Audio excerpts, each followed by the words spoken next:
Hello, my dear sisters and brothers. This year, 2023, the Carmelite Order celebrates the 150th year of the birth of Saint Therese of the Child Jesus. She is well loved, well known, and she is famously called the Little Flower. And good that in this day, as I go to the Sacred Space Nipa House, we are experiencing the spring time where all flowers are blooming, different flowers. And Saint Therese of the Child Jesus uses the image of a flower to symbolize her experience of littleness, her experience of being intimately connected to Jesus, her joy, her all, and the reason of her life. She uses the image of a flower. And on this series of reflections, we will read and reflect on her accounts in the story of a soul, wherein how the image of a little flower can be a symbol, a concrete symbol of experiencing the mercy of the Lord.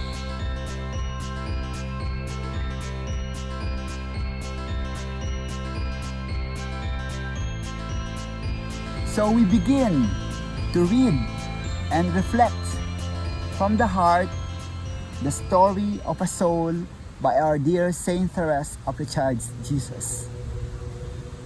We will have these reading the springtime story of a little white flower by our dear Saint Therese. It is to you, dear mother, to you who are doubly my mother, that I come to confide the story of my soul. The day you asked me to do this, it seemed to me it would struck my heart by too much concentration on myself. But since then, Jesus has made me feel that in obeying simply, I would be pleasing Him. Besides, I'm going to be doing only one thing. I shall begin to sing what I must sing eternally, the mercies of the Lord. Before taking up my pen, I knelt before the statue of Mary, the one which has given so many proofs of the maternal preferences of Heaven's Queen for our family, and I begged her to guide my hand, that it traced no line displeasing to her. Then opening the Holy Gospels, my eyes fell upon these words. And going up a mountain, he called to him men of his own choosing, and they came to him. This is the mystery of my vocation, my whole life, and especially the mystery of the privileges Jesus showered upon my soul. He does not call those who are worthy, but those whom he pleases. Or as St. Paul says, quote, God will have mercy on whom he will have mercy, and he will show pity to whom he will show pity. So then, there is question not of him who wills, nor of him who runs, but of God showing mercy. Unquote. I wondered for a long time why God has preferences, why all souls don't receive an equal amount of graces. I was surprised when I saw him shower his extraordinary favors on saints who had offended him. For instance, Saint Paul and Saint Augustine, and whom he forced, so to speak, to accept his graces. When reading the lives of the saints, I was puzzled at seeing how our Lord was pleased to caress certain ones from the cradle to the grave, allowing no obstacle in their way when coming to Him, helping them with such favors that they were unable to soil the immaculate beauty of their baptismal robe. I wondered why poor savages died in great numbers without even having heard the name of God pronounced. Jesus deigned to teach me this mystery. He sets before me the book of nature. I understood how all the flowers He has created are beautiful, how the splendor of the rose and the whiteness of the lily do not take away the perfume of the little violet or the delightful simplicity of the daisy. I understood that if all flowers wanted to be roses, nature would lose her springtime beauty, and the fields would no longer be decked out with little white flowers. And so it is in the world of souls, Jesus' garden.